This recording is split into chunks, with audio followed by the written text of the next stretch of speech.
you so much for joining us. I'm Melissa Merrick, and I am your online host, and we're about to start praise and worship. So if you can, get your house ready. Move aside that coffee table and gather everyone together, call everyone out, and let them know that service is about to have the praise and worship online, and we'd love for you to engage with us. So stand up and raise your hands and just praise God. We have so much to be thankful for. He's a great and mighty God, and we'd love for you to just be involved with us, even from your home. So now I'm going to pass you over to praise and worship.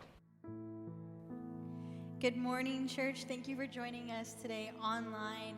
Wherever you're at, feel free to stand up, lift your hands, grab your family, get together. It's time to worship. So join us this morning as we sing this song called Tremble.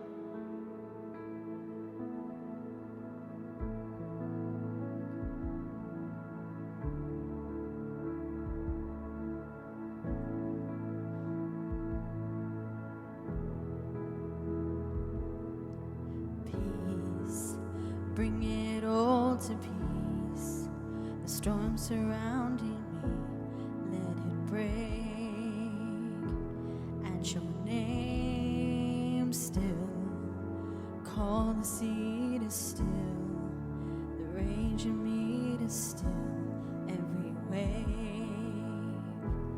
At your name, Jesus, Jesus, you make the darkness tremble. Jesus, Jesus, you silence fear. Oh, Jesus, Jesus, you make the darkness tremble. Jesus, Jesus,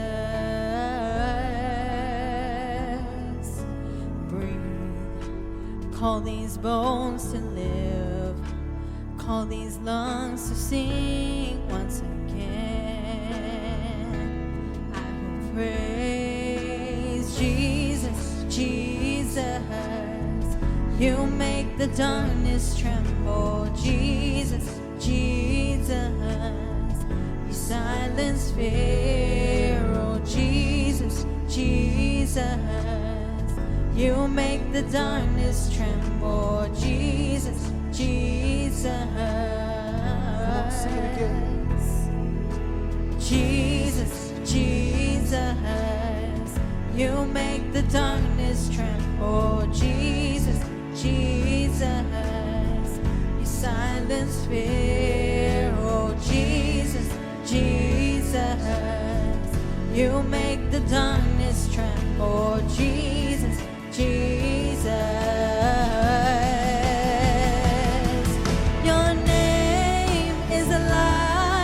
The shadows can't deny.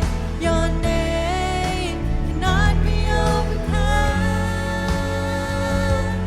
Your name is alive, forever lifted high. Your name cannot be overcome. Jesus, Jesus, you make the darkness tremble. Silence fear, oh Jesus, Jesus, you make the darkness tremble. Jesus, Jesus.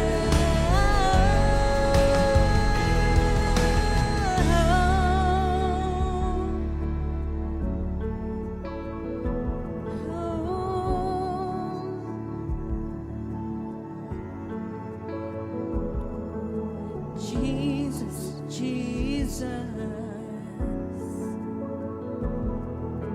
Jesus, Jesus, your name is a light that the shadows can't deny. Your name cannot be overcome. Your name is alive, forever lifted high. Your name cannot be overcome. Your name is a light that the shadows can't deny.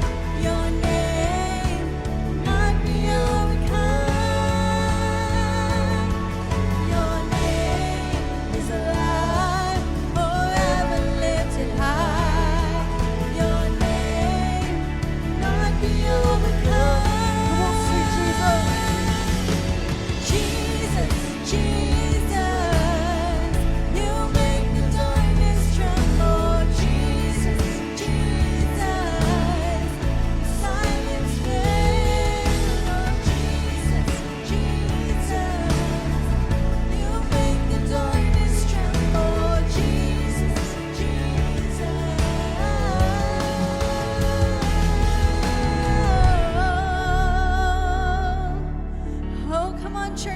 worship him this morning. He is worthy. Hallelujah. We worship you, Lord. Hallelujah. You're fighting our battles, Lord. We worship you, Father. We worship you, Lord. Hallelujah. Hallelujah.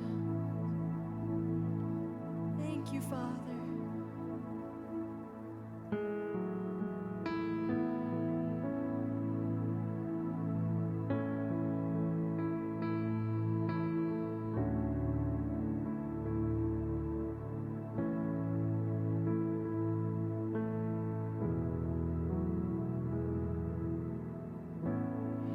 Amazing love that welcomes me, the kindness of mercy that bought with blood wholeheartedly my soul undeserving. God, you're so good. God, you're so good. God, you're so good. You're so good to me. Behold the cross, age to age, and hour by hour. The dead are raised, the sinners saved, the work of your power. Sing, God, you're so good. God, you're so good. God, you're so good. God, you're so good. You're so good to Oh, sing, God, you're so good. Yes, He is. God, you're so good. God, you're so good. God, you're so good. You're so good to me. Come on, sing, I am blessed. I am blessed. I am called. I am healed. I am whole. I am saved in Jesus' name. Highly favored, anointed, filled with your power for the glory. Jesus' name. Sing it again. I am blessed. I am called. I am healed. I am whole. I am saved in Jesus' name. Highly favored, anointed, filled with the power for the glory. Jesus' name.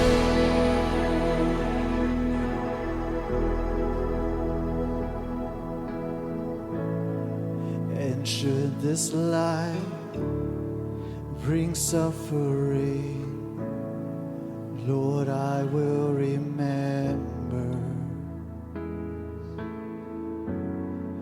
what Calvary has bought for me, both now and forever.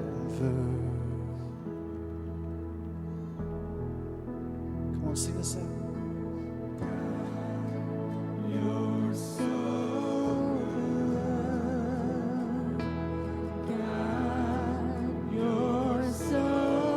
good. Yes, He's good to me, Lord.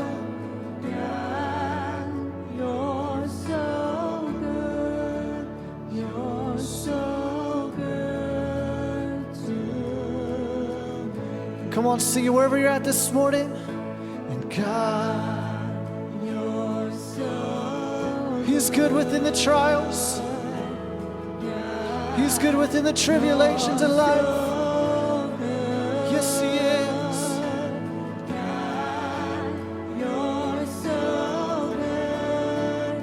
You're so good to me. Come on, sing it again. God, you're so, yes, He is. Yes, He is. Oh, you're so good to me, Lord. God, you're so good. You're so, yes, He is. Oh, yes, come on, sing it again. God, you're so, yes, He's good to me, Lord. God, you're so good. God, you're so good. You're so good to me. Come on, sing, I am blessed. I am blessed. I am called. I am healed. I am whole. I am saved in Jesus' name. Highly favored, anointed, filled with your power for your glory. Jesus' name. Sing it one more time. And God, you're so good, Lord. God, you're so good. God, you're so good. You're so good to me.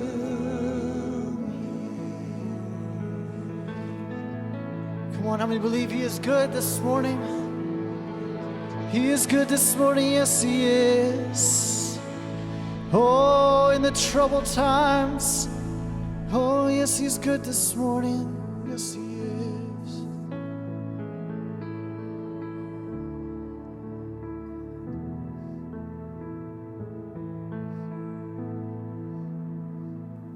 Father God, we just thank you.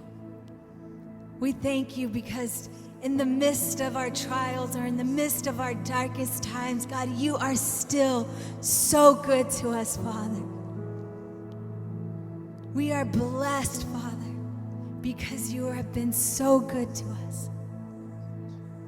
And God, there may be times that we don't see it and that we don't realize it, how good you are being to us, Father.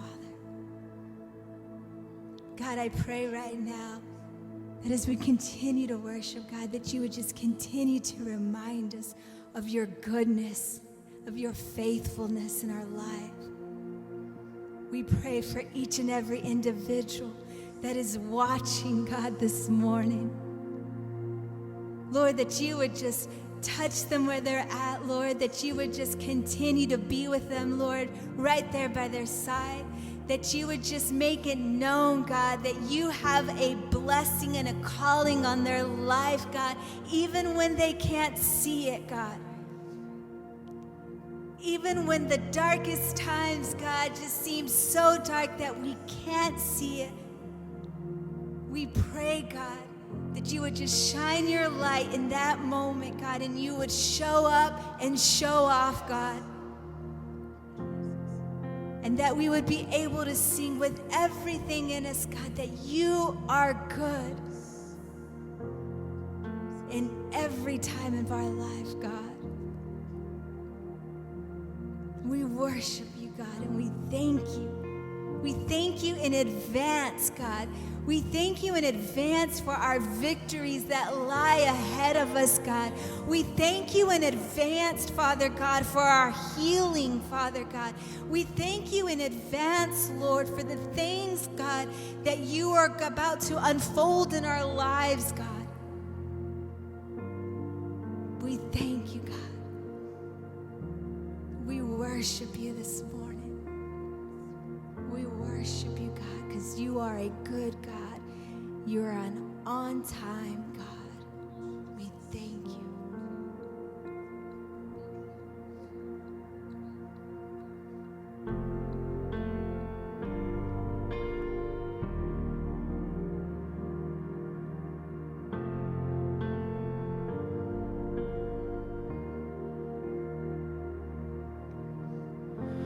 Can't go back to the beginning. Can't control what tomorrow will bring. But I know here in the middle is the place where you promised to be.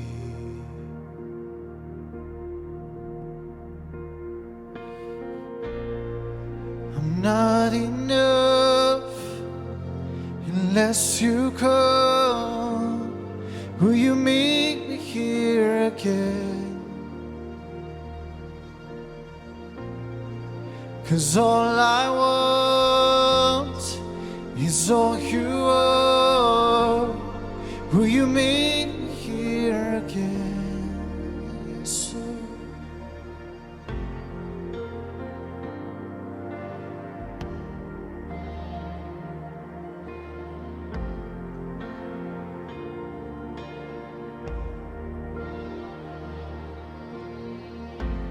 As I walk now through the valley, let your love rise above every fear. Like the sun shaping the shadow, in my weakness your glory appears. Come on, sing this out. I'm not enough unless you come. Will you meet me here again? 'Cause all I want is all you are. Will you meet me here again? Oh, sing that out. Yes, Lord. I'm not enough unless you come. Will you meet me here again? 'Cause all I want is all you are. Will you meet me here again? Yes, Lord. Yes, Lord.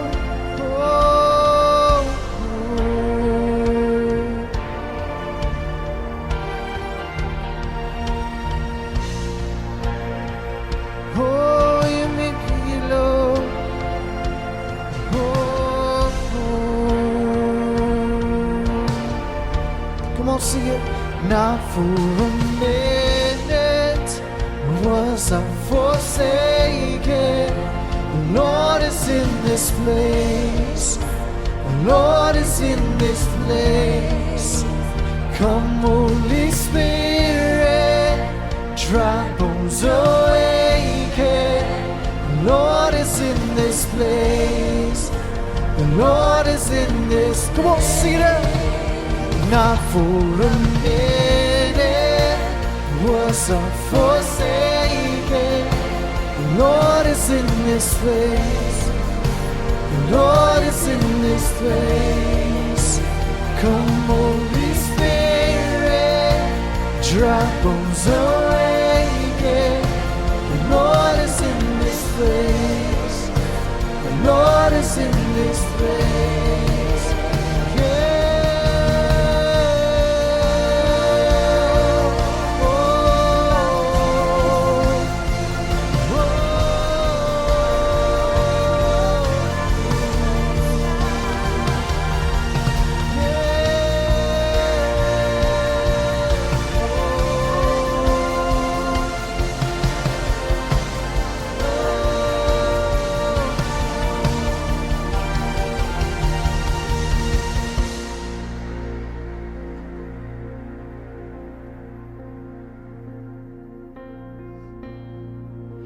not enough unless you come.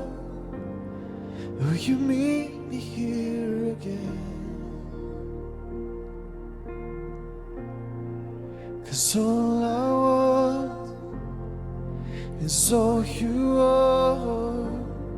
Will you meet me here again? Sing it one more time. I'm not enough unless you come. Will you meet me here again? 'Cause all I want is all you are. Will you meet me here again? Yes.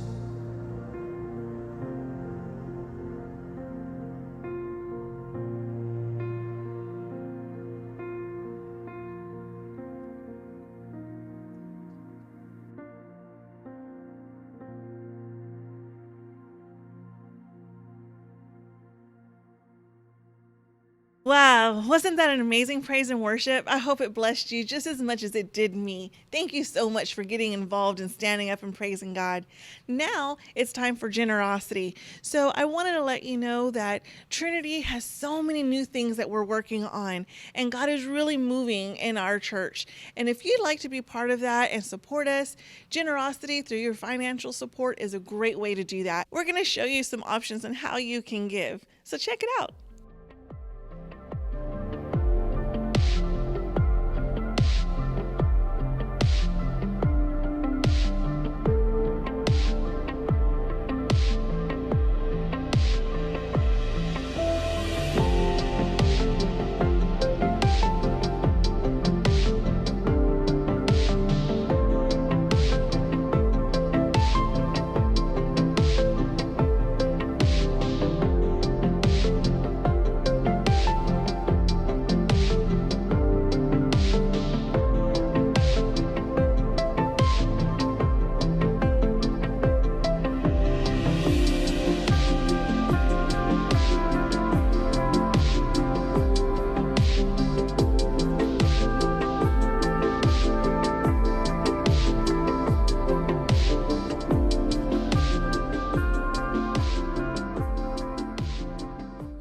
You can get your notepad ready, your Bible, and make sure all distractions are put away so that way you can really fully receive what the Lord has for you today. And don't forget to share today's message on your page so that way your friends and family can also be blessed by it. And you can go to our website. All the past services are there for you to be able to view and share as well. I hope that you've prepared your heart and you've prepared your mind to receive of God's word, because I know that this message has really spoken to me. It's really brought back a lot of good memories, and it's reminded me really of Christ's journey and what it took in order for us, for you and for me, to be able to have the forgiveness of sin, to have eternal life, and to be reconciled back to God the Father. Why? Because of all that Christ did. And so my subtitle for today's message is entitled, Against All Odds, okay? Against all odds. And I say that because what Jesus did for us really was against all odds. There were some things that he was going to have to go through, face, things even before he was even born, that it seemed almost impossible or difficulty for him to complete this journey. The predictions that we talk about and that we share with you many times as ministers or even leaders or teachers really came from prophets of the Old Testament. And there were many prophetic words or prophets that really talked about not only the coming of Christ or the coming Messiah or the things that were going to have to take place, but there was a lot of prophetic word that was given, right? Prophetic history that would soon be fulfilled in the New Testament with Christ. And so prophets like Isaiah and Zechariah, which we're going to talk a little bit about today, and how important it was that as they predicted the prophetic word, thousands of years ago, right? Or many, many, many years ago, hundreds of years ago, before Christ. It's important for us to recognize that really, what were the odds of Jesus fulfilling every prophetic word that was given in the Old Testament? Isaiah lived 700 years before Jesus was even born, right? Tells us that he wrote one of the longest books in the Bible, and he lived one of the longest lives as a prophet. His ministry really kind of lasted for over 60 years. So that was a long time. And so sometime during that time, it tells us that he wrote a powerful chapter of scriptures that were so accurate, listen to this, that were so accurate about the coming Messiah and all that he would have to go through, described to the T. It is described, or it was considered to be something supernatural. Now, the only way, right, that Christ Jesus could fulfill everything that was prophesied or gave revelation to the prophets of the old had to be supernatural. There's absolutely no other way that Christ Jesus could fulfill every one of the prophetic words that were prophesied about the coming Messiah and the things he was going to have to go through all the way to the end of his journey. So it tells us there in Isaiah, if you go with me to Isaiah chapter 52, and then we're going to continue into chapter 53. We get into these very important scriptures where the prophet Isaiah begins to show us this wonderful concept and wonderful hope, especially during this time when the people of Israel, right, they were in captivity. They had gone through so many things. And here Isaiah begins to give or show light that, listen, all of the things that you guys are going through as far as in the physical sense, but I want you to understand that spiritually speaking and physically, there would be a Savior would come. Someone would come to save them.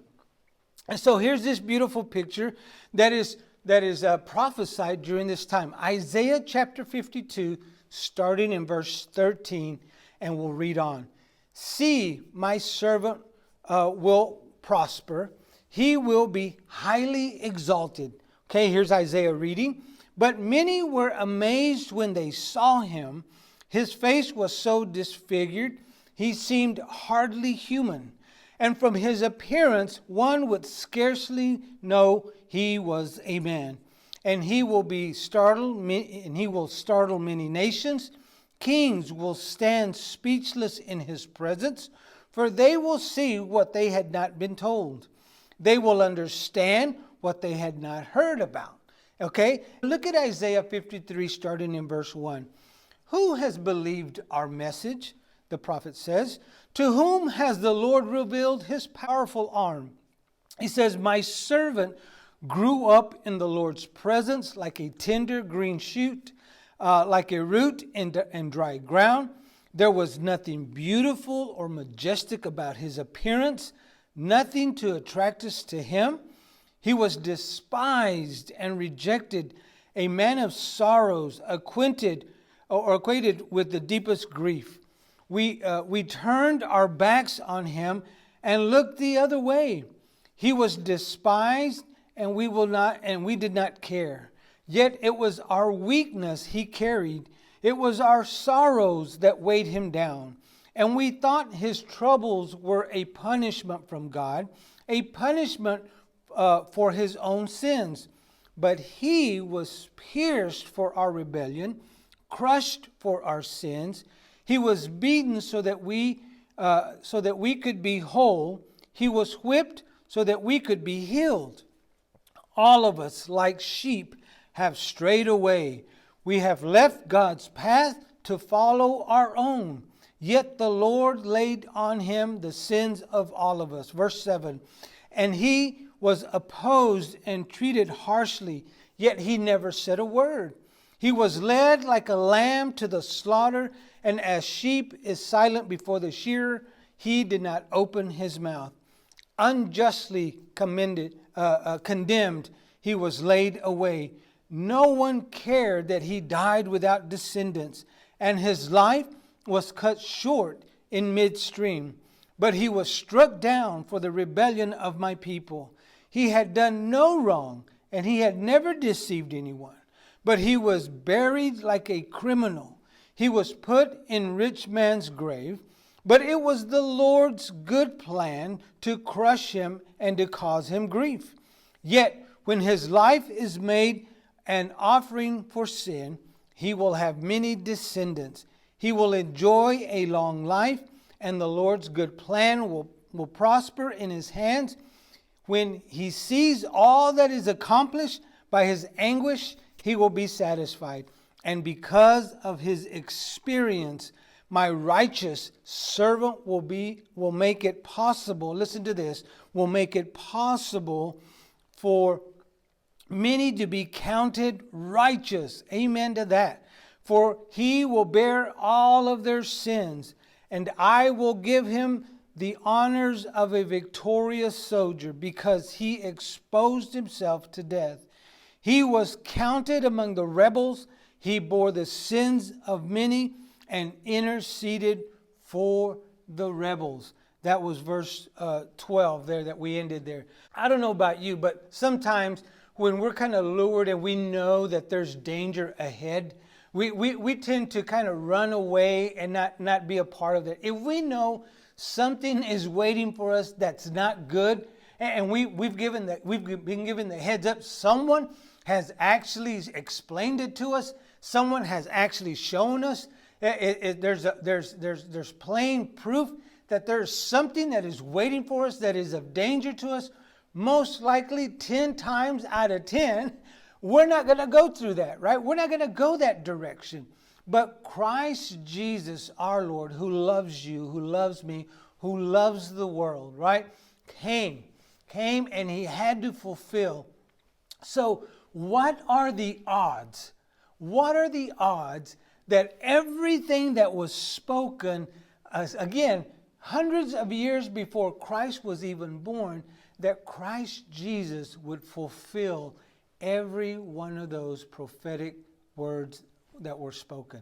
Listen to this. This is so beautiful to me. What seemed hopeless for all humanity, because we were lost, we were headed toward destruction, we were headed toward really receiving the wrath of God, because we were still sinful individuals, right?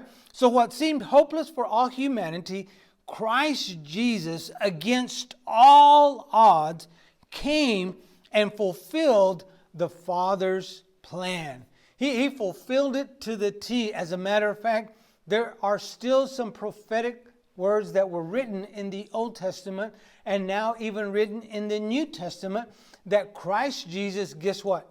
He's going to come back and he's going to fulfill those promises as well. There are things in our lives that sometimes we go through in our journey that it just seems so difficult. It seems that there's no way out. It seems that we can't see the light at the end of the tunnel. But it is there, right? God is with us. The Spirit of God is with us, right? And then, of course, we have His promises, His Word, that He is going to go with us all the way through. Is it going to be difficult? Absolutely. Are we going to fall every once in a while? Absolutely. Are we going to fail God? Absolutely. Is it going to be difficult? Absolutely. Yes to all those things. But the beautiful thing is that now we have the Spirit of God within us. We have God with us through the whole time. He is there with us. And so, against all odds, listen, Jesus came and fulfilled the Father's plan. So, against all odds, Jesus came, right? It wasn't easy. From the very beginning, when Jesus was predicted in the Old Testament that He would come and He would be born, right, from a virgin. Micah chapter 5, verse 2. This is in the Old Testament. It says, "But you, O Bethlehem Ephrathah," right, "who are too little to be among the clans of Judea, from you shall come forth for me one who is to be ruler in Israel, whose coming forth is of old, from ancient days." Predicted, right, prophesied that there would come a Savior, someone from the clan of Judah, right? Someone from the clan of David. And so the Messiah would come, the ruler would come. And so against all odds, Jesus came, and let me share why. Well, against all odds, he was conceived by the Holy Spirit, right? He wasn't conceived like you and I. So it was really difficult, a difficult road even for Mary, right? Who again was visited by the angel, told that she would give birth to a child and that she would conceive through the Holy Spirit, that she wouldn't conceive it through the man or the individual that she had was wed to, which was Joseph, would be wed to. And so it was very hard. It was very difficult, even from the beginning, even before he was born. There was things going on, stirring on. How is it that we're going to be able to make it? It was against all those odds that even he was conceived by the Holy Spirit. It was against all odds, really, that he was actually born in a manger. He wasn't born in a home. He wasn't born in a place where we would call something that was very safe. But he was born in a manger. It was against all odds for him, even from the very beginning, right? Even after he was born, right? The journey was still difficult. It was hard. Why? Because his life was in danger. King Herod would seek to kill him, wanted to get rid of him. Why? Because he heard that the king would be coming, the king of the Jews. And so there was a sense of pride and selfishness that King Herod wanted to kill Jesus. And so against all those odds, Jesus still came to this earth, right? He also, it tells us there that against all odds, even at the age of 12 years old, they go into Jerusalem to a celebration, and he's left there for 3 days, right? And of course, it tells us, the story says the family comes back, finds him ministering at the temple, inside the temple, right? At the age of 12. So was it difficult? Was it easy for him? No, it was very difficult for him. So it was against all odds that Jesus came. It was also against all odds that Jesus would humbly serve. It wasn't just something that would happen very easily for him, but there were some things that he had to go through. Yes, he came to serve, but it wouldn't be easy, right? So it was against all odds that things would happen. Mark chapter 10, verse 45 says, For even the Son of Man came not to be served, but to serve, and to give his life as a ransom for many. Listen, he was rejected by his own people, right? It was against all odds that he came to serve. He wanted to serve. He wanted to be a part of the family, of the people that he came to, that he wanted to serve. But listen, it wasn't easy. Why? Because he was rejected by his own people. People of Nazareth, it says that they rejected him. He was rejected by the leaders of the law, people that had been set up to be able to teach the gospel or the teachings or the laws to the people that were lost. They even rejected him, right? He was also rejected by his own individuals. He was also rejected by an angry mob. If you guys remember that on the road, right to where he was tried and crucifixion, the mob that was there giving him Hosanna, right, which we talk about as he enters into Jerusalem, that these are the same people that said, Hosanna, Hosanna, blessed is he who comes in the name of the Lord. It would be those same individuals that he would be rejected by. It would be that particular individual. So it was difficult. Against all odds, he would still come and come to serve. He was also rejected by his own disciples. What happened after Jesus was arrested? Did they follow him? It says, no, there was only a few that did, Peter and a couple of other disciples. But everybody else did what? They scattered. They were hiding. So all this time that Jesus was going through the trial, as Jesus goes in and he goes to Golgotha and is crucified, and even until the day, right, that we talk about for resurrection, on Resurrection Sunday, they were all what? Hiding. So even his disciples rejected him, right? And then he would be left alone on the road to triumph.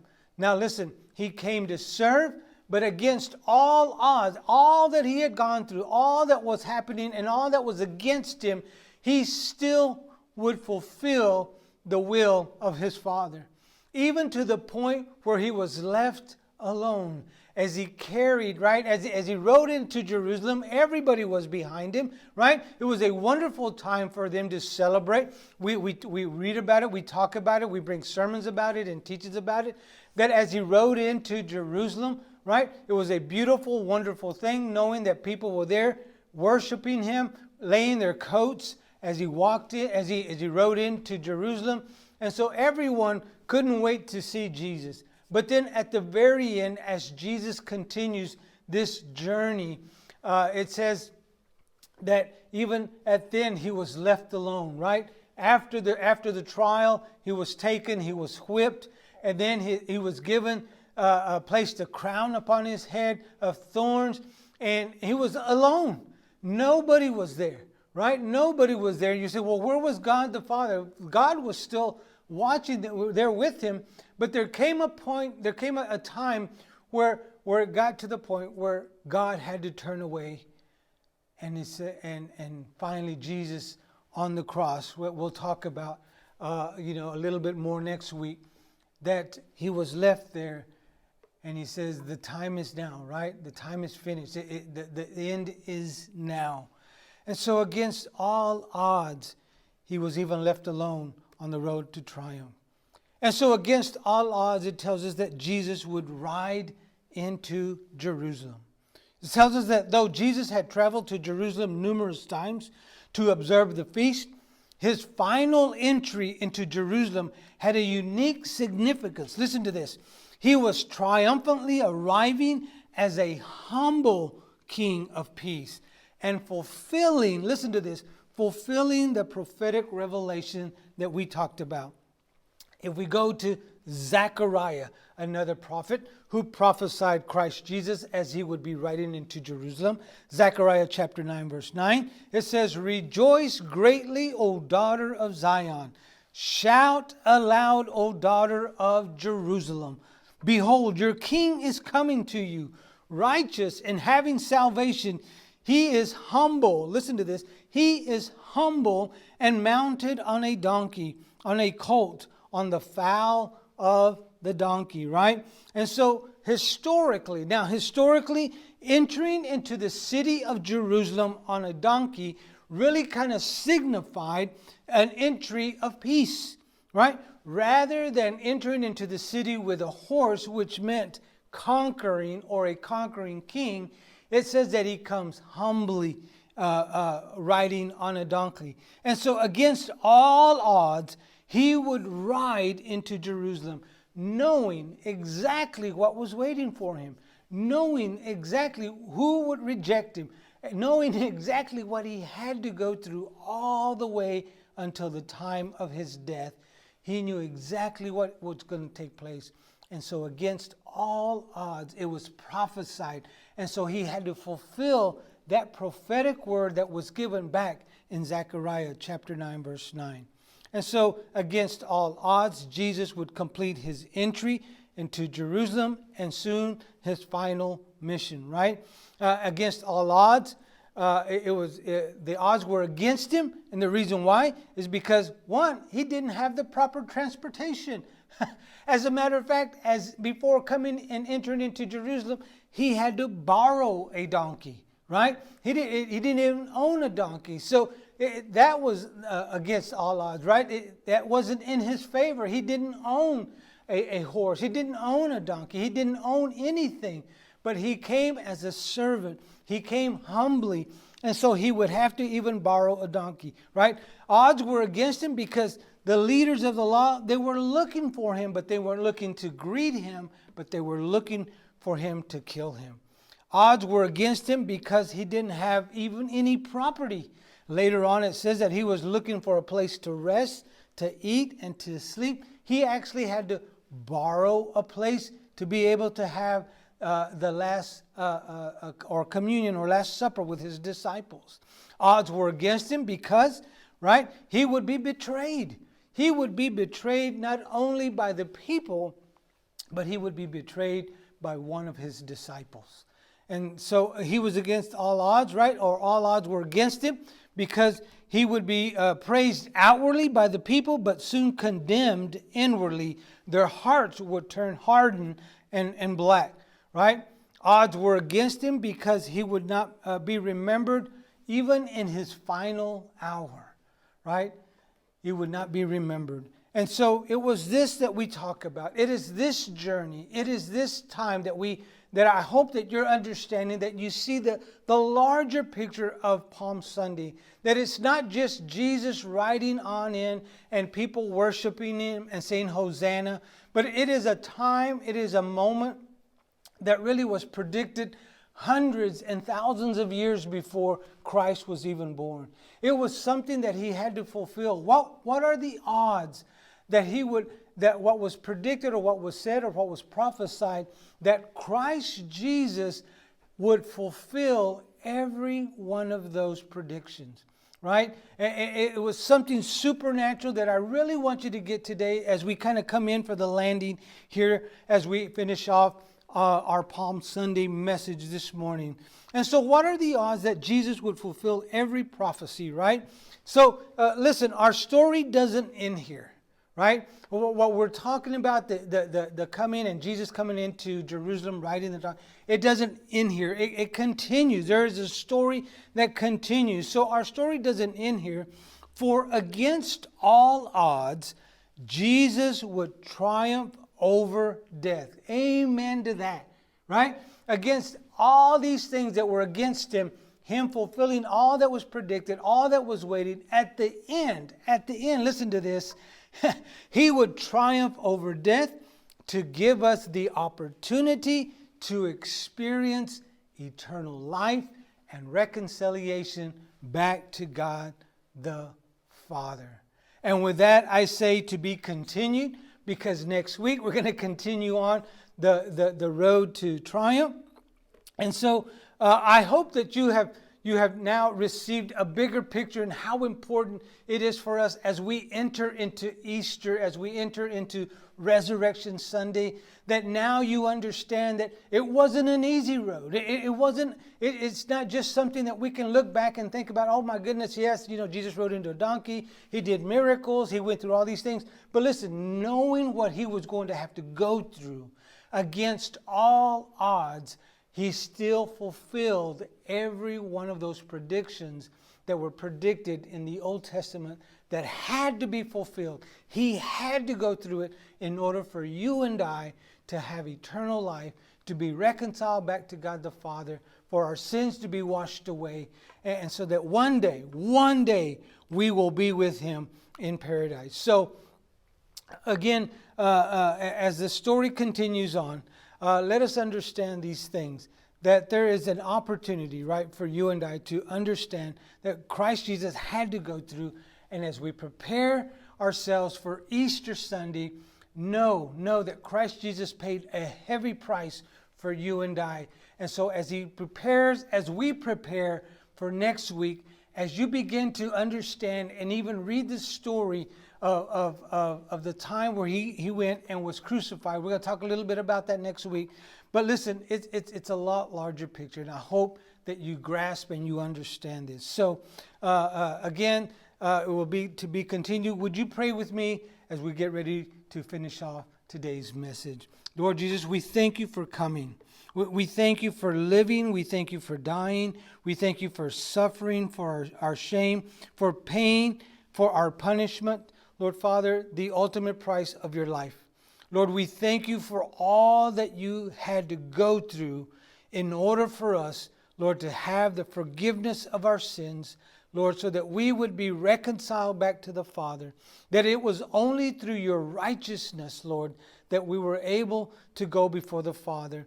And now our sins have been paid. And now we have eternal life through you, Christ. And so I pray, Lord, that as we prepare our hearts throughout this week, throughout today, Lord, understanding and recognizing that you had to go through what you had to go through in order to fulfill the Father's will.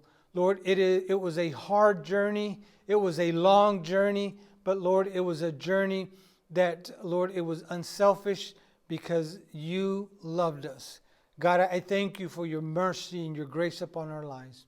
Lord, I thank you for this message.